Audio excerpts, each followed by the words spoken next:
Babe, it's simple. Sell your apartment, your car too. Don't argue, my fiancée smirked. Her mom took a $550,000 mortgage out under my name. Oh, and you're invited to the housewarming. 63 guests. Just pay for the food, her brother added. I smiled until I found the hidden contract.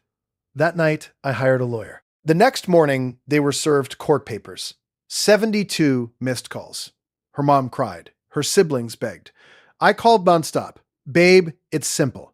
Sell your apartment, your car too. Don't argue. Maya said it like she was ordering coffee, not dismantling my life.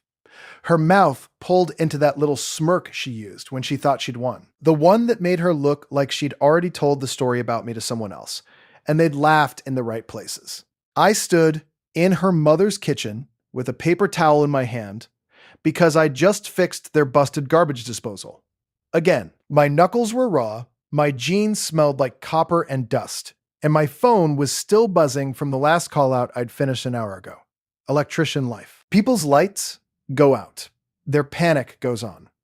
Maya's mom, Linda, sat at the table with a mug of tea like she was presiding over court. Her brother, Dylan, leaned against the counter scrolling through his phone, half grinning like this was all entertainment.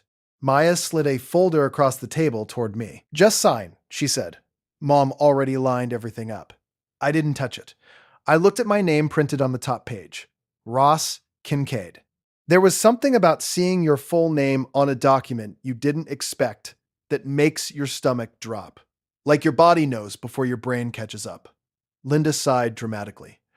Ross, sweetheart, don't make this difficult. We're family now. Families handle things together. We're not family, I said, and my voice came out quieter than I meant.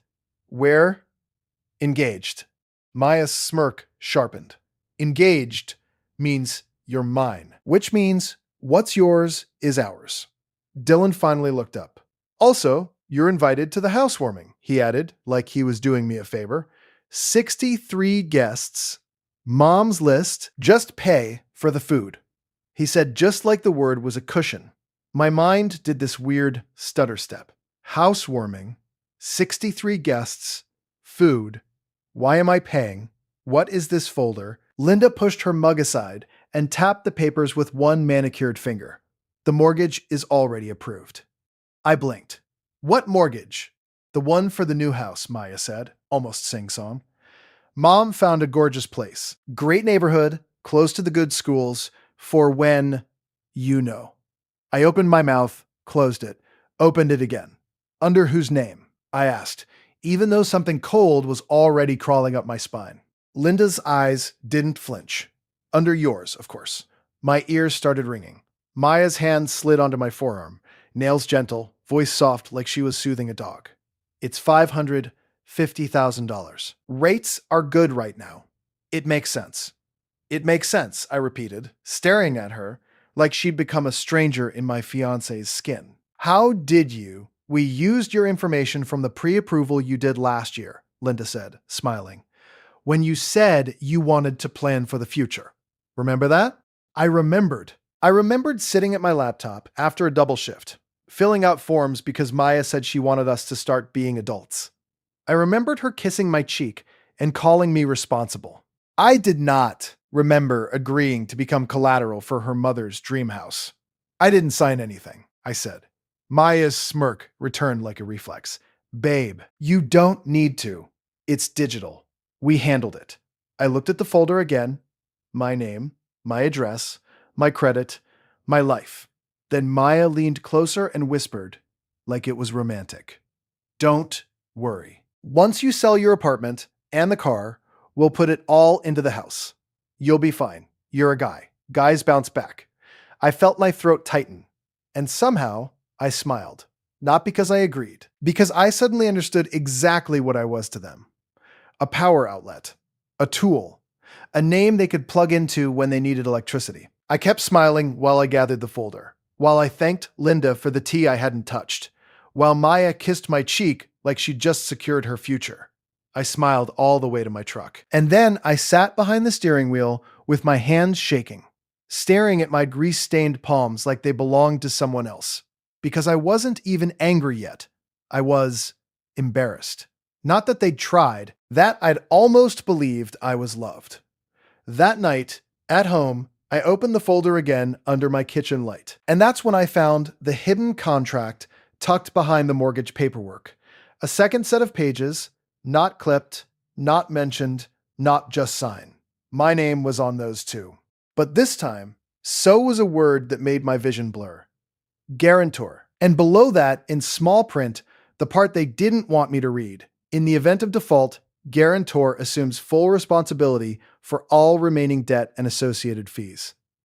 I flipped faster, breath shallow. A clause about voluntary liquidation of current assets. Another about permission to access guarantor's accounts for payment facilitation. And then the line that felt like a knife. Guarantor acknowledges understanding and waives right to dispute authorization. My chest went hot, then cold. Because it wasn't just a mortgage. It was a trap designed for my signature to look like consent. I stared at the pages until the numbers stopped being numbers and started being years of my life disappearing into someone else's fantasy. That's when my phone buzzed. A text from Maya. Don't be dramatic. Sign tomorrow. Mom already told everyone you're helping. I looked at that kiss emoji like it was a threat. Then I opened my contacts, scrolled past family, past coworkers, past friends I haven't seen since I'd been too busy fixing other people's emergencies. And I called a lawyer. I didn't start out as the guy people could use. I became him. It happened in little steps, like wiring a panel, one connection at a time until the whole thing is live and you don't even realize you built the trap you're standing in. I'm Ross. I'm an electrician. Not the fancy commercial kind, with a brand wrap and a social media team. I do residential and small business work. Panel upgrades, rewires, emergency calls. The unglamorous stuff that keeps lights on and keeps people from burning their houses down because they tried to DIY a ceiling fan. It's good work. Honest work. It also makes you the person everyone calls when something goes wrong. And Maya's family? They were always something wrong. When I met Maya, she made me feel seen in a way I hadn't felt in years. She'd laugh at my jokes. She'd ask about my day. She'd lean into me like I was safe. When she introduced me to her family, she squeezed my hand under the table like she was proud. Linda said I was so handy. Dylan joked that I was basically free maintenance. I laughed with them because I didn't want to be the guy who couldn't take a joke. The first favor was small. Ross, can you look at the outlet in Mom's bathroom? It sparks sometimes. I drove over after work, fixed a loose neutral, tightened the box, replaced the old receptacle. 20 minutes. Linda hugged me like I'd saved her life. You're a gift, she said. Then the favors multiplied. A ceiling fan install, a porch light, a breaker that kept tripping. Their neighbor's garage light, since you're here anyway. I'd show up, and Linda would hand me a lukewarm soda, and Maya would kiss my cheek, and Dylan would laugh, and the whole thing would feel like belonging. Then it shifted. It became expected. If I couldn't make it, Maya would sigh like I disappointed her. Not like I was a man who'd worked 10 hours in attics and crawl spaces. Babe, it's my mom, she'd say. Don't make me ask twice. And I'd go, because conflict makes my skin crawl. Because I wanted peace. Because I loved her. Because I thought love meant you show up. The money part came in quietly too. Linda had a temporary situation. Then another. Then Dylan needed help because his hours got cut. Then Maya started saying things like, we're building a future, Ross. It's not your money. I paid for dinners, for groceries when Linda was short, for Dylan's car repair because he needed it for work, even though he was always somehow free to hang out with friends. Maya would run her fingers along my collar and say, you're such a provider, and I'd feel proud, like I was stepping into something bigger than myself. But the moment I questioned anything, the air would change. Not loud at first, just pressure. Linda would get quiet and wounded, like I'd slapped her. Maya would tilt her head and say, are you really going to stress about money? That's such a scarcity mindset. Dylan would snort and mutter, dude, you're an electrician. You always have work. Relax. I always relaxed because I didn't want to be the bad guy. Then came the humiliation. The first time it happened, I didn't even realize it was happening. I was on a ladder, rewiring the dining room light in Linda's house. Dylan was filming from the couch, laughing with someone off camera. I thought it was just dumb sibling content. Later that night, my phone lit up. A family group chat I'd been added to, Keller Crew, had a video of me in dusty jeans, sweat on my temple, focused on my hands. Caption from Dylan. Look at Ross working for free messages rolled in. Aunt Karen. He's such a good little helper. Cousin Jake. Bro is allergic to saying no. Linda. We're so lucky to have him. Maya. My man. And then the one that hit me like a slap. Dylan again. He thinks this makes him husband material. LOL. I stared at my screen until the letters stopped feeling real. I told myself it was a joke, that I was being sensitive, that it wasn't worth a fight. Then Dylan posted the same video on Facebook. Public. Caption. Free labor alert. Someone come get their fiancé. Friends from my trade program liked it. A guy I went to high school with commented, Bro, blink twice if you need help. My stomach twisted so hard I thought I might throw up. When I confronted Maya, she rolled her eyes. Babe, you're so dramatic, she said. It's funny. People like you. People are laughing at me, I said. They're laughing with you, she corrected, like she was doing me a favor. Then Linda called me later and said, Ross, don't be so sensitive. We're family. Families tease. Families, that word started sounding like a rope. The money pressure got worse after that. Linda started talking about investments. Dylan started hinting that real men take care of their woman's family. Maya started dropping lines like they were casual, but they weren't. My mom deserves a better house. My brother needs stability. If you loved me, you'd want my family to be safe. And because I'm not stupid, I tried to set boundaries. I tried the gentle way first. I can't pay for that right now. Maya's smile would go thin. You can. You just don't want to. I tried the honest way. I'm saving for our wedding. Linda would sigh, hand to her chest. Oh, sweetheart. You think I don't want that too? But emergencies happen. I tried the firm way. No, I'm not comfortable with that. That's when the father figure appeared, not as a person, but as an attitude. Linda's boyfriend, Gary, started showing up more. Big voice, big opinions, the kind of guy who calls everyone buddy like it's a warning. He'd look at me and say, in my day, men stepped up. Maya would watch me like she was waiting to see if I'd pass the test. And Dylan? Dylan became the real manipulator, smiling while he twisted the knife. Ross, you're lucky, he'd say. Not every guy gets a ready-made family. You should be grateful. Grateful for what? For being their punchline. Then came the day the money disappeared. It was supposed to be a good day. Maya and I had talked about opening a joint account for wedding expenses. She convinced me it would help us plan. She was the one who insisted on transparency. I put in $12,000. Overtime money. Side jobs. The kind of cash you earn by crawling through insulation and sweating through your shirt, while people complain about how expensive electricians are. Maya promised she'd match it with her savings. 2 weeks later, I checked the account to pay a deposit. Balance, $1,284. I refreshed. Logged in again. Same. I stared at the transaction history. Multiple transfers to an account I didn't recognize, memo lines like home prep, family support, housewarming. My hands went numb. When I asked Maya, she didn't even flinch. Oh, she said, Mom needed help with closing costs. It's temporary. You'll get it back. You took it without asking. We're engaged, Ross, she said, voice sharp now. Why are you acting like this is theft? Because it is. I wanted to scream, but I didn't scream. I swallowed it. Because I thought, if I just get through the wedding, things will settle. Once we're married, we'll be a team. She'll stop performing for her mom. She'll choose me.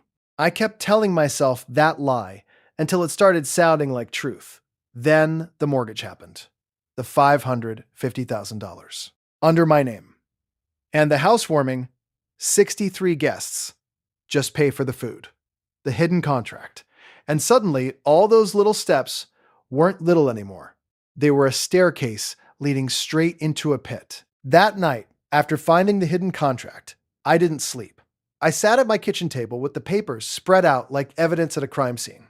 I started digging, not with feelings, with facts. I pulled my credit report. There it was. A new mortgage inquiry. Recent. Multiple lender pings. I searched my email for Linda and mortgage. Nothing. Then I remembered. Maya had access to my laptop. She knew my passwords because I'd trusted her. I opened my browser history. Mortgage sites, rate calculators, a PDF download time-stamped at 2:13 a.m. on a night I'd been on an emergency call fixing a power outage at a restaurant. I felt sick. I checked my saved files. There it was. A scanned signature page. My signature. Except it wasn't. It looked close enough to fool someone who didn't know me. But it was too smooth, too careful. Like someone had traced it. My throat tightened. Then I found something worse. A folder Maya had created on my computer, labeled Wedding. Inside were spreadsheets and screenshots. Texts between Maya and Linda. Linda. He'll sign. He always does. Maya. If he hesitates, I'll tell him it's for us. Linda. Make sure the guarantor page is behind. He doesn't read fine print. Maya. Lol. He thinks I'm the best thing that happened to him. My vision blurred. I wasn't reading a misunderstanding. I was reading strategy. Then I found the audio. A voice memo file saved with a boring name. Meetingnotes.m4a. I clicked it. Linda's voice filled my kitchen. Ross is perfect. He's steady. He doesn't have a backbone. You can steer him with affection. If he pushes back, cry. If that doesn't work, tell him he's abandoning you. Men like him can't stand being the villain. Maya laughed in the background. Then Maya's voice. Don't worry. He'll sell the apartment. He doesn't need it. He's got me. Linda. Good. Because if we get the house under his name, if anything happens, it's on him. And you're protected. Dylan. And the housewarming? I'm inviting everyone. He'll pay. He likes looking generous. More laughter. I sat there with my hands pressed flat on the table like I was trying to hold myself in place. My stomach rolled. Because the humiliation wasn't accidental. It was part of the plan. Make me the helper. Make me the provider. Make me the joke. Make me so used to swallowing disrespect that signing away my life would feel like another favor. I stared at the contract again, at the clause about waiving the right to dispute authorization. And something in me finally snapped cleanly, like a wire under too much strain. Not rage, clarity. At 11:47 p.m., I called the lawyer back and said, I need you tonight. By the time the sun came up, my world had shifted. Not outwardly, not yet, but inside me, a door had closed. The lawyer's name was Priya Shah. Sharp voice, no wasted syllables. The kind of person who listens like she's already building your case while you're still explaining the problem. I emailed her everything. Screenshots, the audio file, the scanned signature, the hidden contract. She called me back at 1:12 a.m. Ross, she said, this is fraud.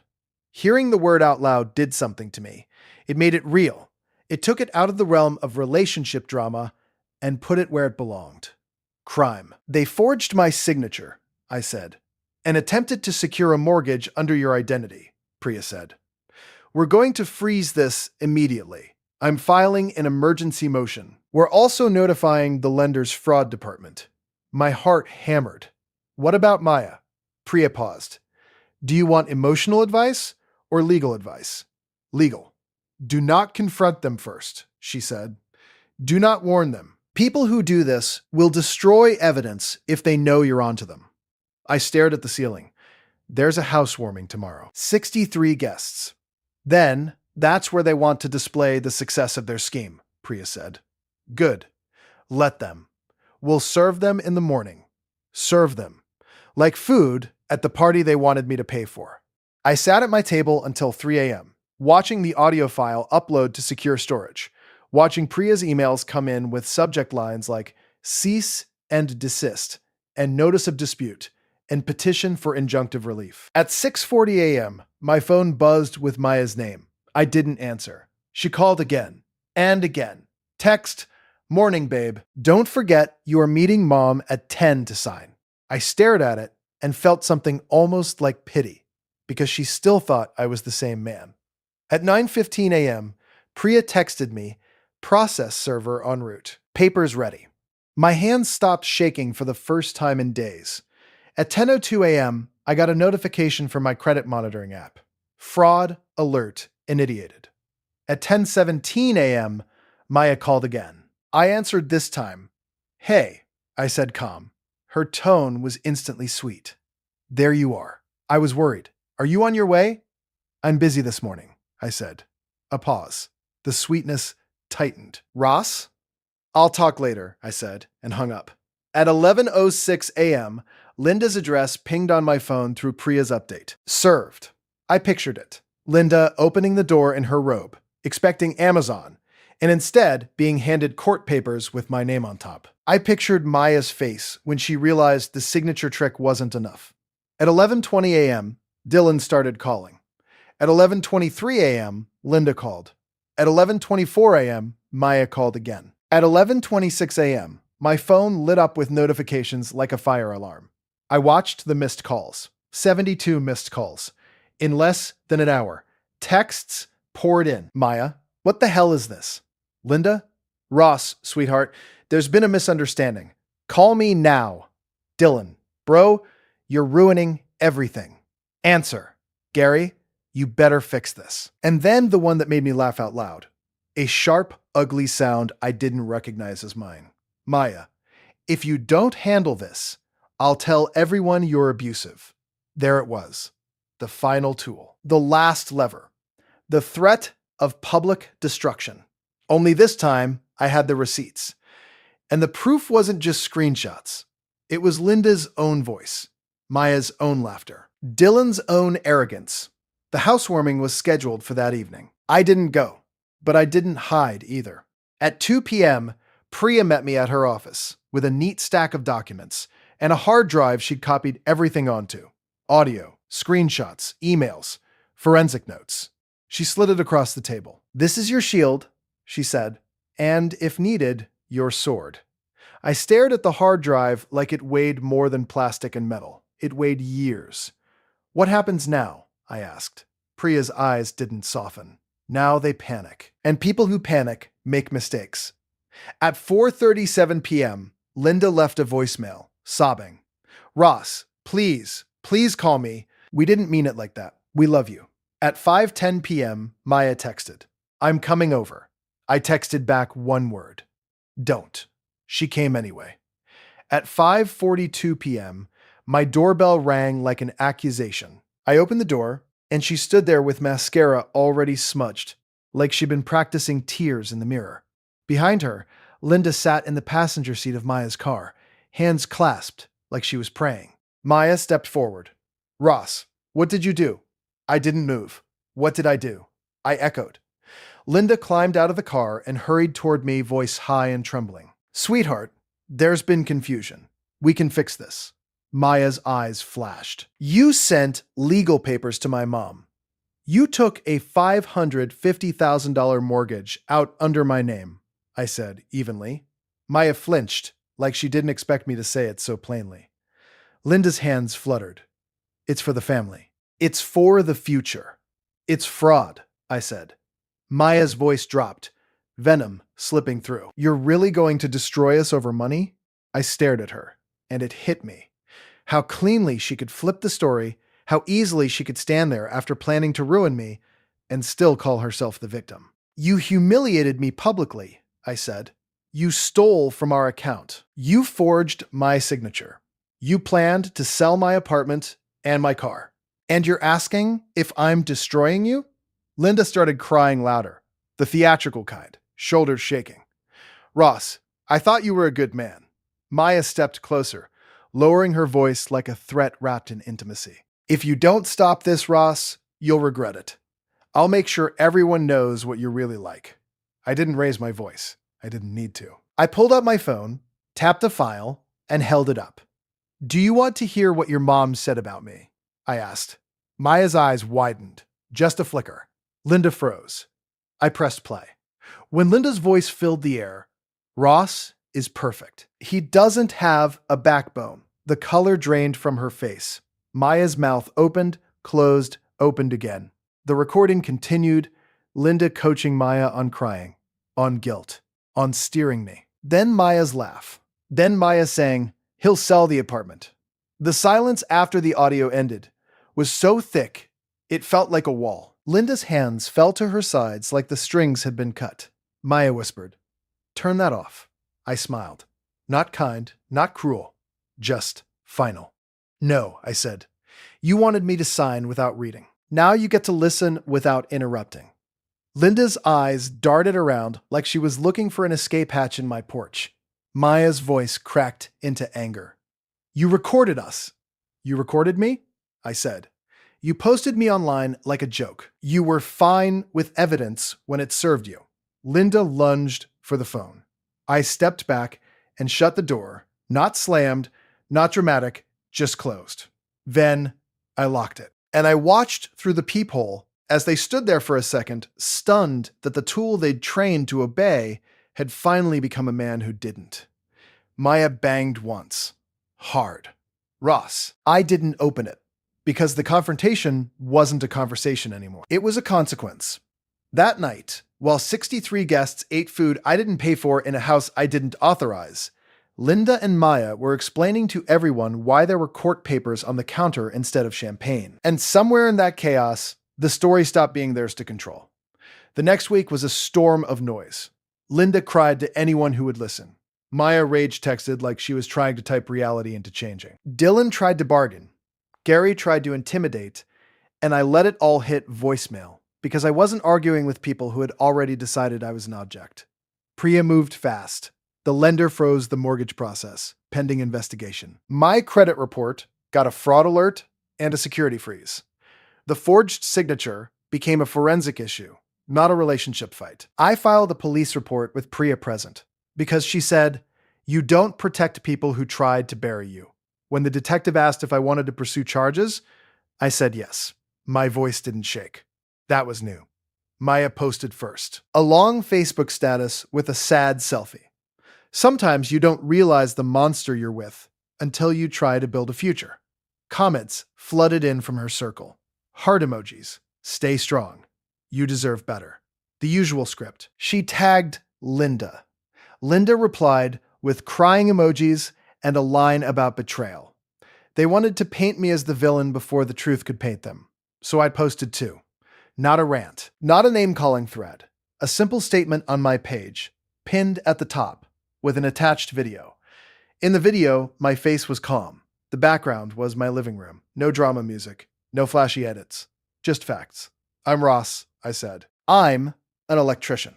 I keep my life quiet, but I'm making this public because I'm being threatened with false accusations after discovering attempted fraud committed using my identity." Then I showed the documents. My name, the mortgage amount, the hidden guarantor clause with sensitive info redacted.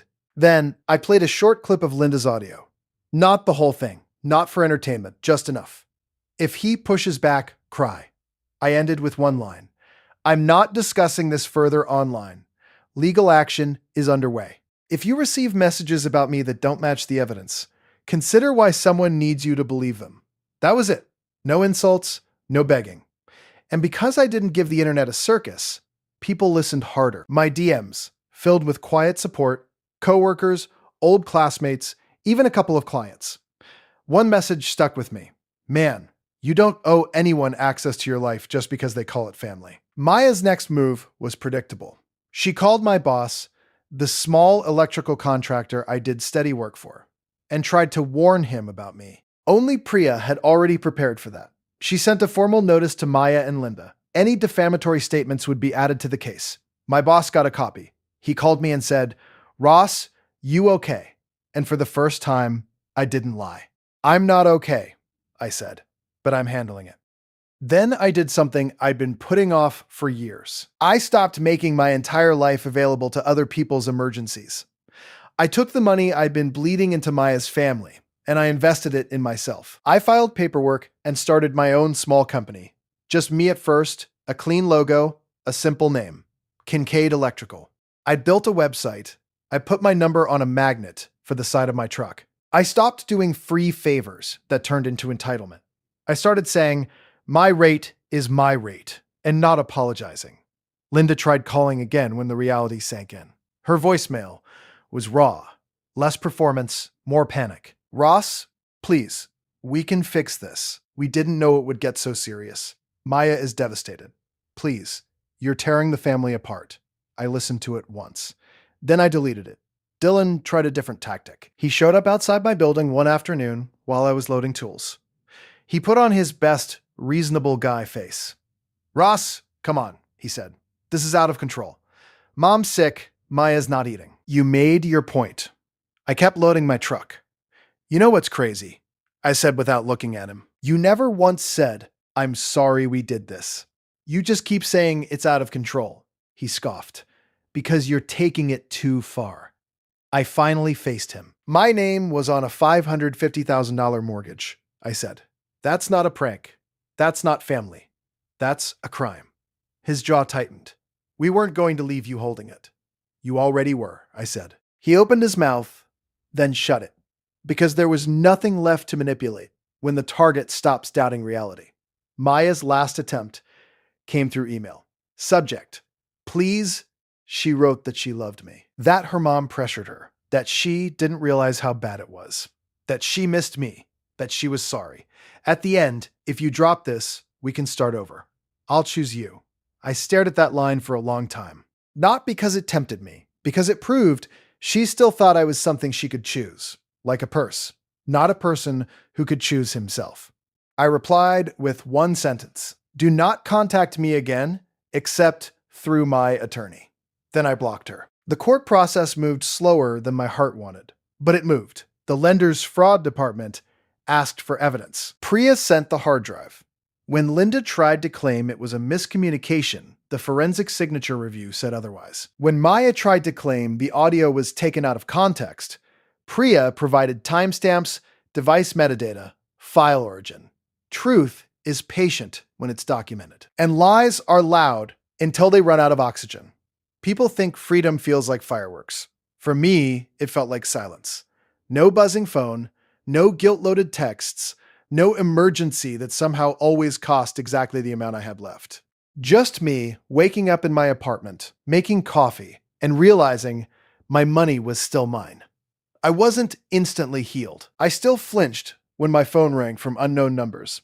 I still had nights where I replayed Maya's smile and wondered how I missed the cruelty underneath.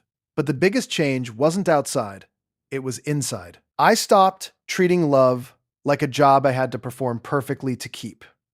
I stopped trying to earn my place in rooms where I was only invited as a wallet. And I stopped believing that being useful was the same thing as being valued.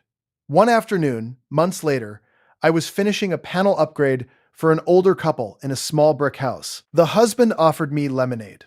The wife asked about my business and actually listened when I spoke. When I left, she pressed a folded note into my hand.